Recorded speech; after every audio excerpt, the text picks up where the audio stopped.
नमस्कार साथियों, कैसे हैं आप लोग। आई होप गैस आप लोग बिल्कुल बढ़िया होंगे। सो गाइस, आज की वीडियो में हम टॉप 50 एमसीक्यूज मौर्य वंश से रिलेटेड पढ़ने वाले हैं। तो बिना किसी देरी चलते हैं अपने वीडियो की तरफ। तो पहला क्वेश्चन है हमारा, मौर्य साम्राज्य की स्थापना किसने की थी। इसका राइट आंसर देंगे आप लोग ऑप्शन नंबर सी, मौर्य वंश की स्थापना चंद्रगुप्त मौर्य ने की थी, जो कि आप लोग को ध्यान रख लेना है। ऑप्शन नंबर सी बिल्कुल राइट रहने वाला है। अगला क्वेश्चन रहने वाला है, चंद्रगुप्त मौर्य के गुरु कौन थे। मोस्ट इंपॉर्टेंट क्वेश्चन है गाइस, इसका राइट आंसर देंगे आप लोग option number C, Chandragupta Maurya के गुरु चाणक्य यानी कौटिल्य थे, जो कि आप लोग को ध्यान में रख लेना है। और चाणक्य का ही एक नाम है विष्णुगुप्त, जो कि आप लोग को ध्यान में रख लेना है। अगला क्वेश्चन रहने वाला है, चंद्रगुप्त मौर्य ने किस वंश का अंत किया था। मोस्ट इंपॉर्टेंट क्वेश्चन है गाइस, इसका राइट आंसर देंगे आप लोग ऑप्शन नंबर सी, नंद वंश का अंत किया था। और चंद्रगुप्त मौर्य ने मौर्य वंश की स्थापना की थी इसके बाद, जो कि आप लोग को ध्यान रख लेना। ऑप्शन नंबर सी बिल्कुल राइट रहने वाला है। अगला क्वेश्चन रहने वाला है, मौर्य साम्राज्य की राजधानी क्या थी। गाइस मोस्ट इंपॉर्टेंट क्वेश्चन है, कम से कम 20 बार ये आप लोग के मल्टीपल एग्जाम में पूछा जा चुका है। तो इसका राइट आंसर देने की कोशिश करेंगे आप लोग। तो इसका राइट आंसर होगा option number C, Pataliputra. Maurya वंश की जो राजधानी थी वो पाटलिपुत्र थी, आप लोग को ध्यान रख लेना है। अगला क्वेश्चन रहने वाला है, यूनानी राजदूत मेगास्थनीज किसके दरबार में आया था। मोस्ट इंपोर्टेंट क्वेश्चन है गाइस, इसका राइट आंसर देंगे आप लोग। इसका राइट आंसर होगा option number C, Chandragupta Maurya के दरबार में आया था मेगास्थनीज, जो कि आप लोग को ध्यान रख लेना है। सेल्यूकस निकेटर का यह सेनापति था, जो कि आप लोग को ध्यान रख लेना है। ऑप्शन नंबर सी बिल्कुल राइट रहने वाला है। अगला क्वेश्चन रहने वाला है, मेगास्थनीज ने कौन सी पुस्तक लिखी थी। मोस्ट इंपोर्टेंट क्वेश्चन है गाइस, इसका राइट आंसर देने की कोशिश करेंगे आप लोग।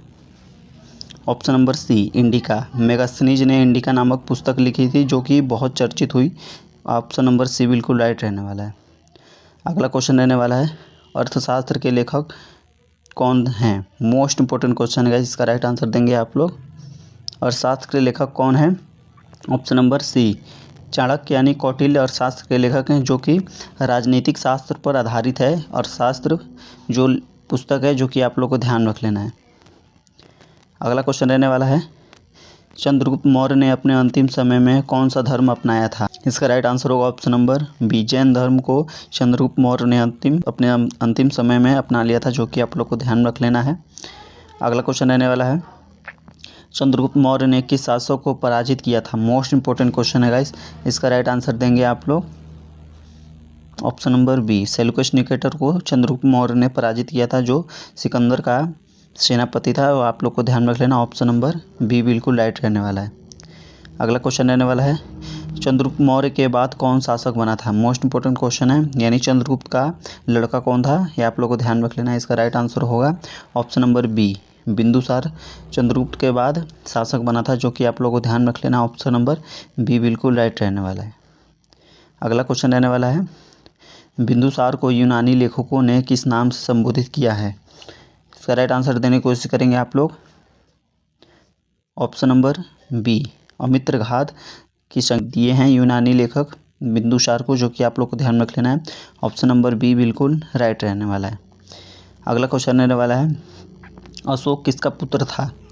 ये आप लोग को ध्यान रख लेना है। इसका राइट आंसर को देने की कोशिश करना है, अशोक किसका पुत्र था। इसका राइट आंसर होगा ऑप्शन नंबर बी, बिंदुसार का पुत्र था अशोक, जो कि आप लोग को ध्यान रख लेना।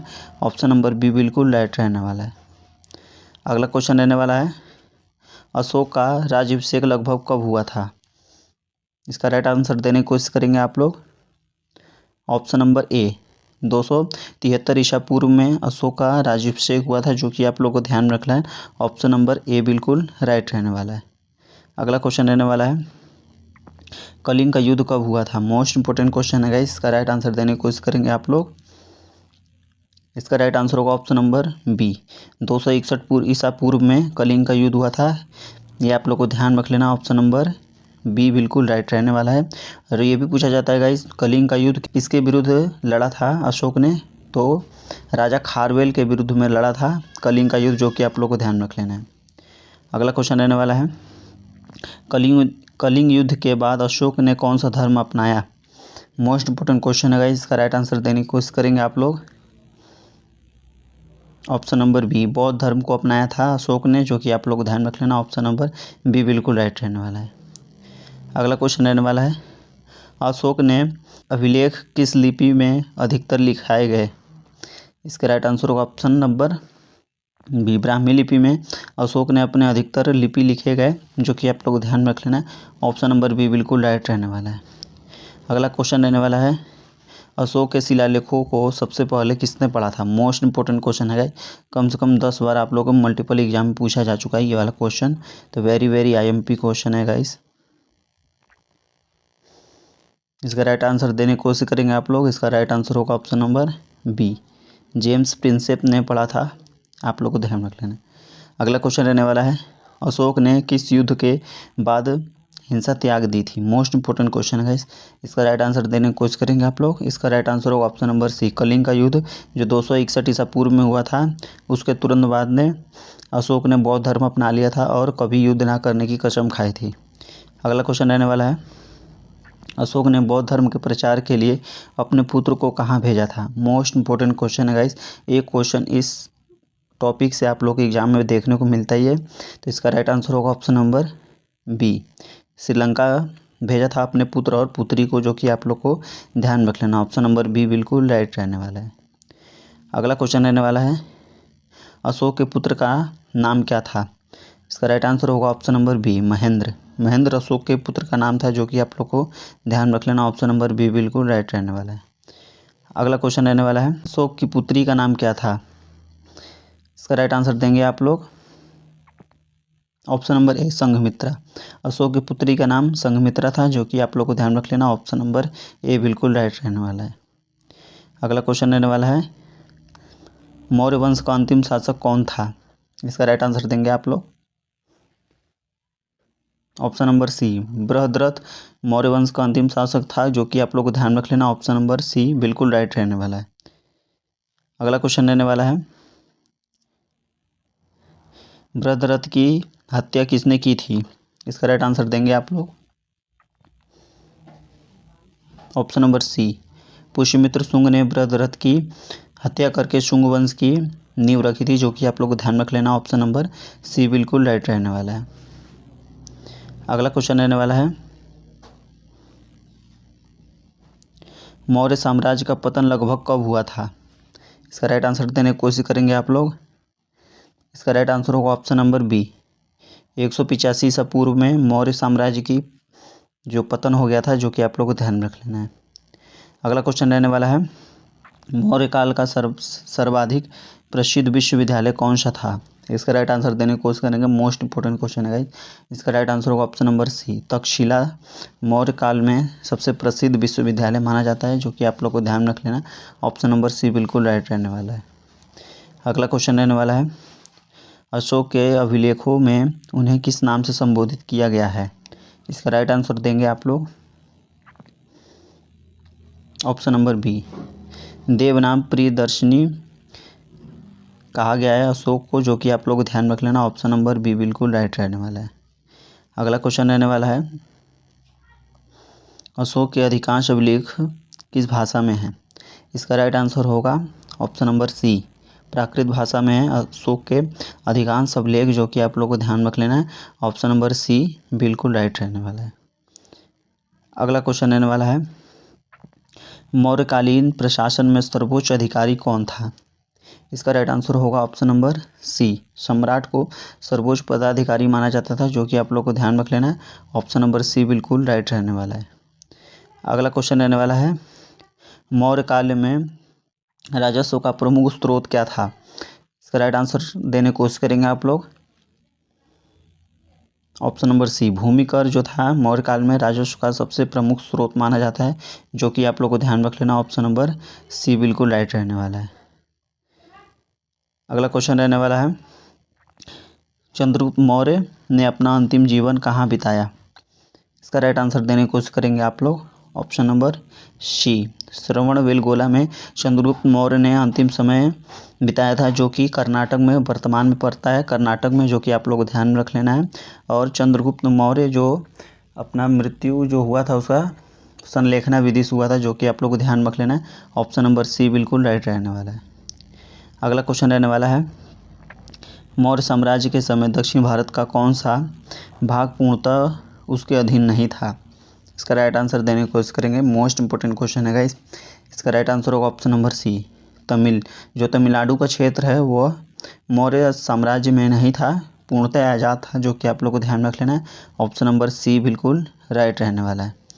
अगला क्वेश्चन रहने वाला है, मौर्य प्रशासन का विस्तृत वर्णन किस ग्रंथ में मिलता है? इसका राइट आंसर होगा ऑप्शन नंबर बी, अर्थशास्त्र में मिलता है मौर्य वंश का विस्तृत वर्णन, जो कि आप लोग को ध्यान में रख लेना। ऑप्शन नंबर बी बिल्कुल राइट रहने वाला है। अगला क्वेश्चन रहने वाला है, मेगास्थनीज किस देश का निवासी था? इसका राइट आंसर होगा ऑप्शन नंबर बी, यूनान ग्रीस का निवासी था, जो कि आप लोग को ध्यान रख लेना है। ऑप्शन नंबर बी बिल्कुल राइट रहने वाला है, ये आप लोग को ध्यान रख लेना है। अगला क्वेश्चन रहने वाला है, अशोक ने बौद्ध धर्म की कौन सी संगीति का संरक्षण किया? तो इसका राइट आंसर होगा ऑप्शन नंबर सी, तृतीय संगीति का संरक्षण किया, जो कि आप लोग को ध्यान रख लेना। ऑप्शन नंबर सी बिल्कुल राइट रहने वाला है। अगला क्वेश्चन रहने वाला है, तृतीय बौद्ध संगीति कहाँ आयोजित की गई थी? मोस्ट इंपॉर्टेंट क्वेश्चन है गाइस। इसका राइट आंसर होगा ऑप्शन नंबर सी, पाटलिपुत्र में हुआ था तृतीय बौद्ध संगीति, जो कि आप लोग को ध्यान रख लेना है। अगला क्वेश्चन रहने वाला है, तृतीय बौद्ध संगीति का अध्यक्ष किसने की थी? अध्यक्षता मतलब किसने की थी? तो इसका राइट आंसर होगा ऑप्शन नंबर सी, मोगलीपुत्तिश ने इसकी अध्यक्षता की थी, जो कि आप लोग को ध्यान रख लेना। ऑप्शन नंबर सी बिल्कुल राइट रहने वाला है। अगला क्वेश्चन रहने वाला है, अशोक के किस अभिलेख में कलिंग युद्ध का वर्णन मिलता है? मोस्ट इंपॉर्टेंट क्वेश्चन है गाइस। इसका राइट आंसर देने की कोशिश करेंगे आप लोग। ऑप्शन नंबर सी, 13वें शिलालेख में अशोक के जो कलिंग युद्ध का वर्णन मिलता है, जो कि आप लोग को ध्यान रख लेना है। ऑप्शन नंबर सी बिल्कुल राइट रहने वाला है। अगला क्वेश्चन रहने वाला है, अशोक का प्रसिद्ध सिंह स्तंभ कहाँ स्थित है? इसका राइट आंसर होगा ऑप्शन नंबर बी, सारनाथ में स्थित है अशोक का सिंह स्तंभ, जो कि आप लोग को ध्यान रख लेना है। ऑप्शन नंबर बी बिल्कुल राइट रहने वाला है। अगला क्वेश्चन रहने वाला है, भारत का राष्ट्रीय प्रतीक किससे लिया गया है? तो इसका राइट आंसर होगा ऑप्शन नंबर बी, सारनाथ का अशोक स्तंभ से लिया गया है, जो कि आप लोग को ध्यान रख लेना है। ऑप्शन नंबर बी बिल्कुल राइट रहने वाला है। अगला क्वेश्चन रहने वाला है, भारत के राष्ट्रीय ध्वज का अशोक चक्र कहाँ से लिया गया है? मोस्ट इंपॉर्टेंट क्वेश्चन है, इसका राइट आंसर देंगे आप लोग। ऑप्शन नंबर बी, जो सारनाथ का अशोक स्तंभ है वहाँ से लिया गया है, जो कि आप लोग को ध्यान रख लेना। ऑप्शन नंबर बी बिल्कुल राइट रहने वाला है। अगला क्वेश्चन रहने वाला है, मौर्य काल में गुप्तचर व्यवस्था का उल्लेख किस ग्रंथ में मिलता है? तो इसका राइट आंसर देने की कोशिश करेंगे आप लोग। इसका राइट आंसर होगा ऑप्शन नंबर बी, अर्थशास्त्र में मिलता है, जो कि आप लोग को ध्यान रख लेना है। ऑप्शन नंबर बी बिल्कुल राइट रहने वाला है।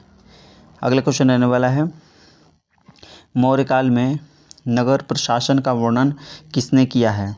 मोस्ट इंपॉर्टेंट क्वेश्चन है गाइस। इसका राइट आंसर देने की कोशिश करेंगे आप लोग। ऑप्शन नंबर सी, मेगास्थनीज ने यह वर्णन किया है, जो कि आप लोग को ध्यान रख लेना है। ऑप्शन नंबर सी बिल्कुल राइट रहने वाला है। अगला क्वेश्चन रहने वाला है, मौर्य साम्राज्य का अंतिम शक्तिशाली शासक कौन था? तो इसका राइट आंसर देने की कोशिश करेंगे आप लोग। ऑप्शन नंबर सी, मौर्यकालीन का अंतिम शक्तिशाली शासक अशोक को माना जाता है, जो कि आप लोग को ध्यान रख लेना है। ऑप्शन नंबर सी बिल्कुल राइट रहने वाला है। अगला क्वेश्चन रहने वाला है, मौर्य साम्राज्य के पतन के बाद कौन सा वंश सत्ता में आया था? इसका राइट आंसर देने की कोशिश करेंगे आप लोग। ऑप्शन नंबर बी, शुंग वंश आया था। पुष्यमित्र शुंग ने भद्ररथ की हत्या करके शुंग वंश की नींव डाली थी, जो कि आप लोग को ध्यान रख लेना है। ऑप्शन नंबर बी बिल्कुल राइट रहने वाला है। अगला क्वेश्चन रहने वाला है, पुष्यमित्र शुंग किस पद पर था? इसका राइट आंसर देने की कोशिश करेंगे आप लोग। ऑप्शन नंबर सी, मंत्री पद पे था पुष्यमित्र शुंग, जो कि आप लोग को ध्यान रख लेना है। ऑप्शन नंबर सी बिल्कुल राइट रहने वाला है। अगला क्वेश्चन रहने वाला है, मौर्यकालीन समाज का प्रमुख व्यवसाय क्या था? मतलब प्रमुख व्यवसाय यानी मतलब काम क्या करते थे, जो कि आप लोग को ध्यान रख लेना है। ऑप्शन नंबर सी, कृषि। प्रमुख व्यवसाय कृषि था, जो कि आप लोग को ध्यान रख लेना है। ऑप्शन नंबर सी बिल्कुल राइट रहने वाला है। अगला क्वेश्चन रहने वाला है, चंद्रगुप्त मौर्य का यूनानी नाम क्या था? मतलब यूनान में चंद्रगुप्त मौर्य को क्या बोलते थे, ये आप लोग को बताना है। इसका राइट आंसर होगा option number B, Sandrocottus Chandragupta Maurya को यूनान में बोला जाता था, जो कि आप लोगों को ध्यान रख लेना। ऑप्शन नंबर बी बिल्कुल राइट रहने वाला है। अगला क्वेश्चन रहने वाला है, मौर्य साम्राज्य का विस्तार सर्वाधिक किस शासक के समय हुआ था? मोस्ट इंपोर्टेंट क्वेश्चन है गाइस। इसका राइट आंसर देने की कोशिश करेंगे आप लोग। ऑप्शन नंबर सी, अशोक के शासनकाल में हुआ था मौर्य साम्राज्य का सर्वाधिक विस्तार, जो कि आप लोग को ध्यान रख लेना। ऑप्शन नंबर सी बिल्कुल राइट रहने वाला है। अगला क्वेश्चन रहने वाला है सेकंड लास्ट क्वेश्चन, मौर्य साम्राज्य का संस्थापक किस वंश से संबंधित था? इसका राइट आंसर देने की कोशिश करेंगे आप लोग। ऑप्शन नंबर सी, मौर्य वंश से संबंधित था, जो कि आप लोग को ध्यान रख लेना है, चंद्रगुप्त मौर्य। अगला क्वेश्चन रहने वाला है आज का लास्ट क्वेश्चन, भारतीय इतिहास का प्रथम विशाल एवं सुदृढ़ साम्राज्य किससे माना जाता है? मोस्ट इंपोर्टेंट क्वेश्चन है गाइस। इसका राइट आंसर देने की कोशिश करेंगे आप लोग। इसका राइट आंसर होगा ऑप्शन नंबर सी, मौर्य साम्राज्य को माना जाता है, जो कि आप लोग को ध्यान रख लेना। ऑप्शन नंबर सी बिल्कुल राइट रहने वाला है। आई होप गाइस वीडियो आप लोग पसंद आए तो वीडियो को लाइक कर दे, चैनल को सब्सक्राइब कर दे। मिलते हैं नेक्स्ट वीडियो में, तब तक के लिए जय हिंद, जय भारत, वंदे मातरम।